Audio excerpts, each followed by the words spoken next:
నమస్కారం అండి. నేను డాక్టర్ మోవా శ్రీనివాస్ మాట్లాడుతున్నానండి. మోవా శ్రీనివాస్ యూట్యూబ్ ఛానల్కి మీకు స్వాగతం. మీరు మామూలుగా చాలా చోట్ల చూసి ఉండొచ్చు, విని ఉండొచ్చు, సినిమాల్లో కూడా చూస్తుంటారు. చాలా సందర్భాల్లో ఇట్లా గుండెకి, ఛాతీకి షాక్ ఇవ్వడం జరుగుతూ ఉంటుంది. సో గుండెకి షాక్ ఎందుకు ఇస్తారు, ఎలా ఇస్తారు, దానికి గల ఉపయోగాలు ఏమిటి, ఇట్లాంటి విషయాల గురించి మనం మాట్లాడదాం. సో అది చూడటానికి కొంచెం గగురు పుట్టే విధంగా ఉండొచ్చు, కానీ గుండెకి షాక్ కరెక్ట్గా ఇచ్చినట్లయితే, కరెక్ట్ సందర్భాల్లో ఇచ్చినట్లయితే అది ప్రాణాలు తప్పకుండా కాపాడుతుంది. ఇప్పుడు చిన్న కథ చెప్తాను మీకు. ఇది ఒక 8 ఏళ్ల క్రితం జరిగింది. సో నా పక్కన ఎదురుగుండా రాత్రి 8:30-9కి ఒక 25 ఏళ్ల కుర్రాడు వచ్చి కూర్చున్నాడు. సో అతను ముగ్గురు ఫ్రెండ్స్ తీసుకొచ్చాడు. మొత్తం 4 వచ్చి కూర్చున్నారు. అతను కూర్చుంటే ఏమైందా, ఏమిటి ఇలా వచ్చావు అన్న. అతని పేరు చెప్పచ్చు, నేను నిజానికి సరే పేరు చెప్తే బాగుండకపోవచ్చు. ఒక 25 ఏళ్ళ పొట్టిగా ఉన్న, కొంచెం లావుగా ఉన్నటువంటి కుర్రవాడు. సో అతని ఫ్రెండ్ని అడుగుతున్నాను, ఏమిటి అయ్యాలి తీసుకొచ్చారు, ఏంటి అబ్బాయి కష్టం ఏంటి, ఎందుకు ఇలా వచ్చారు అని అడుగుతుంటే నిన్న దానికి ఒక 24 గంటల ముందు ఇతనికి ఛాతీలో నొప్పి వచ్చిందండి. నొప్పి వచ్చి కాసేపు చెమటలు పట్టి తర్వాత తగ్గిపోయింది. అప్పుడు డ్రింక్ తీసుకుంటున్నాం కదా అని మేము కాస్త అశ్రద్ధ చేసాం. పొద్దున్న బాగానే ఉన్నాడు, ఇప్పటి నుంచి మళ్ళీ నొప్పి అంటున్నాడండి అన్నాడు. అంటుంటే ఏమయ్యా ఏంటి ఇప్పుడు ఎలా ఉన్నావు అని అడుగుతుంటే కీ అని చిన్న శబ్దం వచ్చింది. చూస్తే ఇతను కీ అని అలా నోట్లోంచి అలా చప్పుడు వచ్చింది. ఎందుకు ఊపిరి ఆడట్లేదు కాబట్టి అతను ఇలా పక్కకి ఒరిగిపోతున్నాడు. పక్కకు ఒరిగిపోతుంటే నేను పట్టుకోండి అన్నాను. చూస్తే వెంటనే ముందుకెళ్ళి చూస్తే అతను స్పృహలో లేడు. సరే అని టక్కుని పక్కకు తీసుకెళ్ళి పక్క రూమ్లో అతన్ని, అక్కడ బెడ్ ఉంటే బెడ్ మీద పడుకోబెట్టి తీసుకురండి కంగారు పెట్టి అందరిని ఈసీజీ చూస్తే అతనికి గుండె 220 సార్లు కొట్టుకుంటుంది. చాలా ఫాస్ట్గా గుండె కొట్టుకుంటుంది. ఈసీజీ తీస్తే నేను చెప్పినట్టుగా వేగం కొట్టుకుంటుంది. టక్కుని ఈకో పక్కనే ఉంది, ఈకో గుండెకి 2D ఈకో తీసి చూసాం. దాంట్లో కూడా అంతే, గుండె చాలా వేగంగా కొట్టుకుంటుంది, ఇర్రెగ్యులర్గా, అస్తవ్యస్తంగా కొట్టుకుంటుంది. సరే షాక్ మెషిన్ పట్టుకొని రండి అన్న. ఈ లోపుగా వాళ్ళు మిషన్ అంటే ఇంకొక గదిలో ఉంటుంది అది మా వాళ్ళు స్టాఫ్ తీసుకురావడానికి ఒక 2 నిమిషాలు టైం పడుతుంది.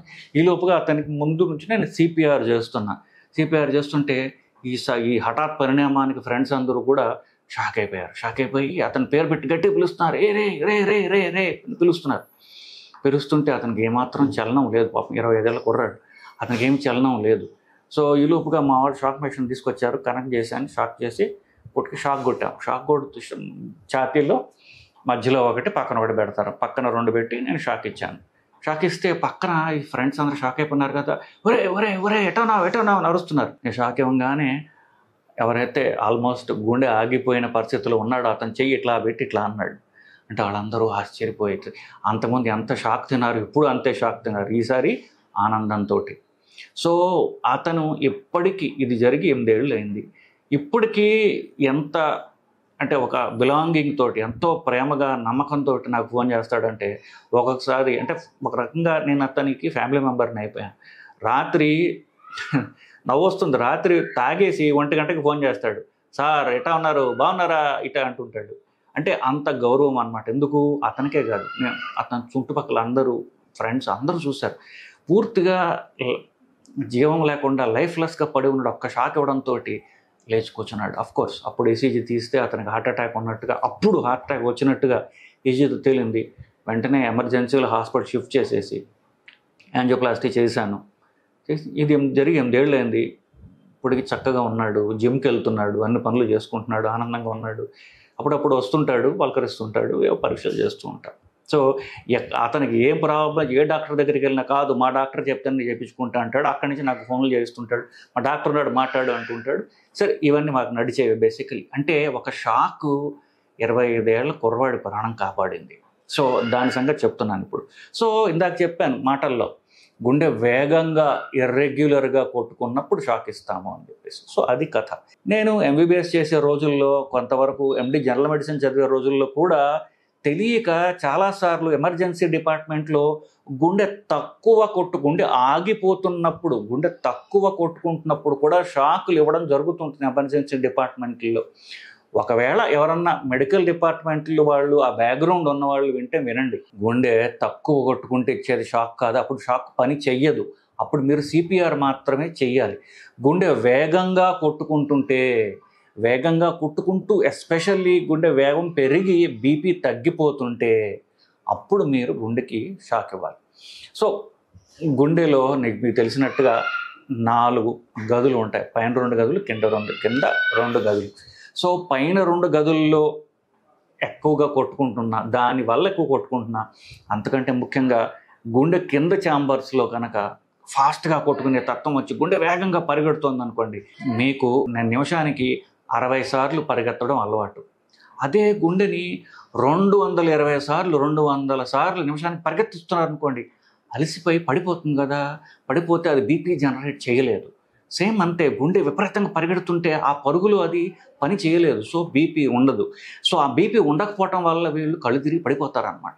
దానికి మందులతో బతిమాలి చేసే టైం లేదు, దానికి లెంపకాయ కొట్టాలి, గట్టిగా ఒక్కటి లాగి పెట్టి కొడితే అది నుంచుంటుంది, ఇప్పుడు దాన్ని మనం కంట్రోల్లో పెట్టాలి. అదనమాట, ఆ లాగి లెంపకాయ కొట్టేటటువంటిదే షాకు. అది ఇష్టం వచ్చినట్టు అల్లరి చిల్లరగా పరిగెడుతుంటే ఒక్కటి ఇవ్వాలి, ఒక్క షాక్ ఇస్తే దెబ్బకి లైన్లోకి వస్తుంది, దాని పని అది చేస్తుంది, వెంటనే బీపీ వస్తుంది, మనిషికి తెలివి వస్తుంది, లేచి కూర్చుంటాడు, అప్పుడు మనం ఏంటి సంగతి ఏంటి అని మాట్లాడవచ్చు.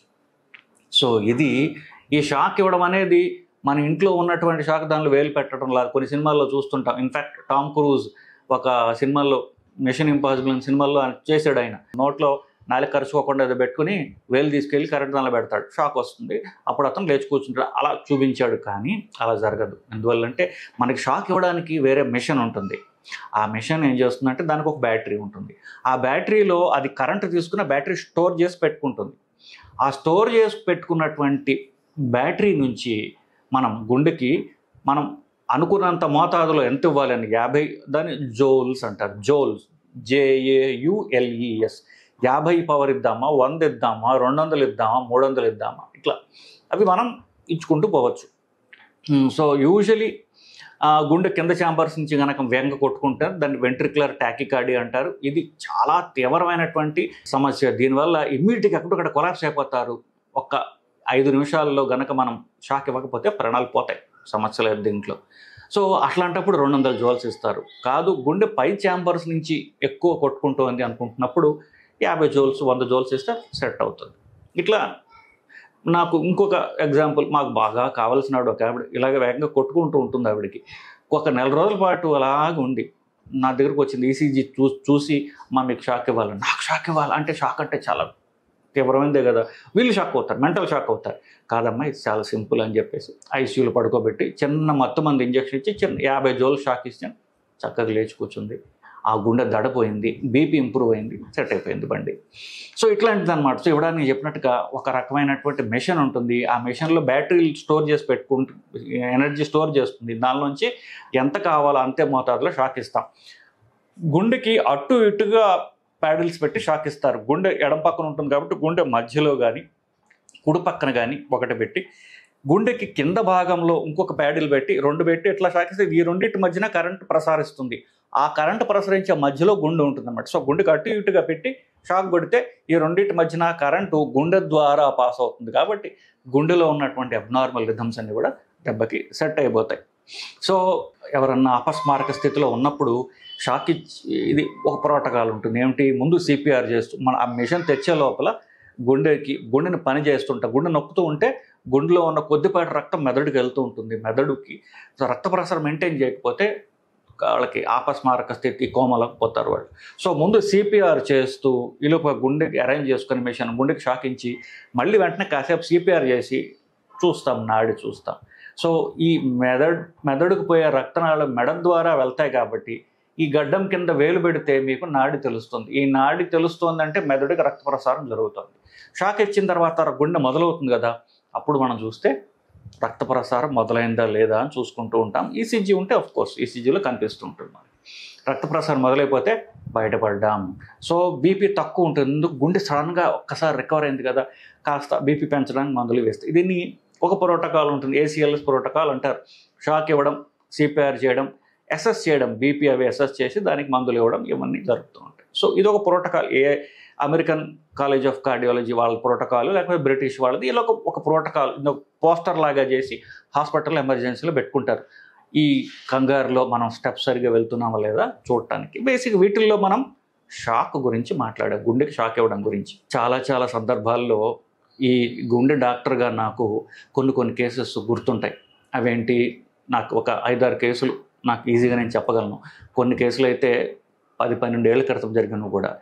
అన్నీ కూడా గుండెకి షాక్ ఇవ్వడం వల్ల డ్రామాటిక్గా ఆల్మోస్ట్ చనిపోయిన వ్యక్తి బతికి బయటకు వచ్చి ఇట్లా చెప్పుకోవడానికి ఇట్లాంటివన్నీ ఈ కథలన్నింటిలో కూడా షాక్ ఉంటుంది. ఇంకోటి చెప్పొచ్చు, ఒక ఆయన పొద్దున్న 9:30కి హార్ట్అటాక్ వచ్చింది, చేతులు నొప్పి వస్తే హైదరాబాద్లో 20 కిలోమీటర్ల అవతల ఉండేవాడు ఆయన మా శ్రీనివాసే కావాలి అని పొద్దున్న 9:30కి ట్రాఫిక్లో నా కోసం పాపం ఆటో ఎక్కి బయలుదేరాడు. ఈ ట్రాఫిక్లో వచ్చేసరికి 1:30 పట్టింది. తీరా వచ్చేసరికి మనిషి లేడు.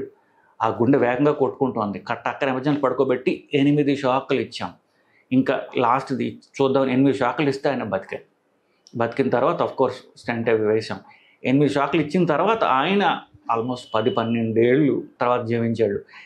ఆయన కూడా అంతే. మా ఇంట్లో ఫ్యామిలీ మెంబర్ నిన్న ఆయన ఫ్యామిలీ కలిపేసుకుని వాళ్ళ ఫ్యామిలీ మెంబర్లాగా ఈ మధ్యన ఆయన మళ్ళీ వేరే కిడ్నీ ప్రాబ్లం అయితే గతించడం జరిగింది. బట్ స్టిల్ చెప్తున్నా, ఇట్లాంటివి గుర్తుపెట్టుకోవడానికి నేను వాళ్ళకి చేసిన అతి ఉపకారం ఏంటంటే షాక్ ఇవ్వడం. సో అవసరమైన చోట గుండె వేగంగా కొట్టుకుంటున్నప్పుడు కరెక్ట్ టైంలో షాక్ ఇచ్చినట్లయితే ప్రాణాలు కాపాడబడతాయి.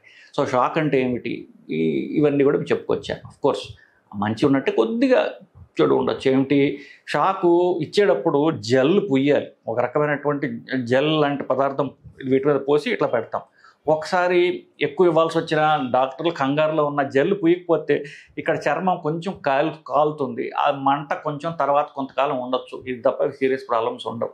షాకు వల్ల ఎక్కువైపోవడం, దానివల్ల గుండెకి నష్టం జరగడం అంటూ జరగదు. ఎందుకంటే మనం ఇచ్చేది ఒక పరిమిత మోతాదులో షాక్ ఇస్తాం కాబట్టి దీనివల్ల తీవ్రమైన పరిణామాలు ఉండవు. గుండె ఆగిపోవడాలు జరగవు. ఆగిపోయిన గుండెని బతికించడానికి ఇస్తాం. సో ఆగిపోయిన గుండె అంటే వేగంగా కొట్టుకునే గుండెని, స్లో అయిన గుండెకి పనిచేయదు. ఇంతకుముందు ఆల్రెడీ చెప్పాను. సో ఒకటి, చర్మం మీద కొంచెం బర్నింగ్ లాగా ఉండొచ్చు ఆ జెల్ సరిగ్గా లేకపోతే తప్ప సీరియస్ ప్రాబ్లమ్స్ అంటూ ఈ షాక్ వల్ల ఉండవు. ఎందుకంటే అది ఒక్కసారి అలా కొట్టంగానే గుండె మేల్కుంటుంది. సో వెంటనే గుండె తన పని దాన్ని చేసుకుంటుంది. దీనివల్ల తీవ్రమైన దుష్పరిణామాలు అంటూ ఉండవు. సో దాని గురించి అనవసరమైనటువంటి అమాయకపు భయాందోళనలు పెట్టుకోవాల్సినటువంటి అవసరం లేదండి. సో ఇదండి, గుండెకి షాక్ ఎప్పుడు ఇస్తారు, ఎలా ఇస్తారు, ఎందుకు ఇస్తారు, దానివల్ల ఏమన్నా మనకి దుష్పరిణామాలు ఉన్నాయి అనేటటువంటి అంశాన్ని ఇవాళ మనం మాట్లాడాం. Hope you find this video interesting. ఒకవేళ నచ్చినట్లయితే వీడియోని లైక్ చేయండి, మీ ఫ్రెండ్స్తో షేర్ చేసుకోండి. మా శ్రీనివాస్ యూట్యూబ్ ఛానల్కి మీరు సబ్స్క్రైబ్ చేసుకోండి. నమస్కారం అండి.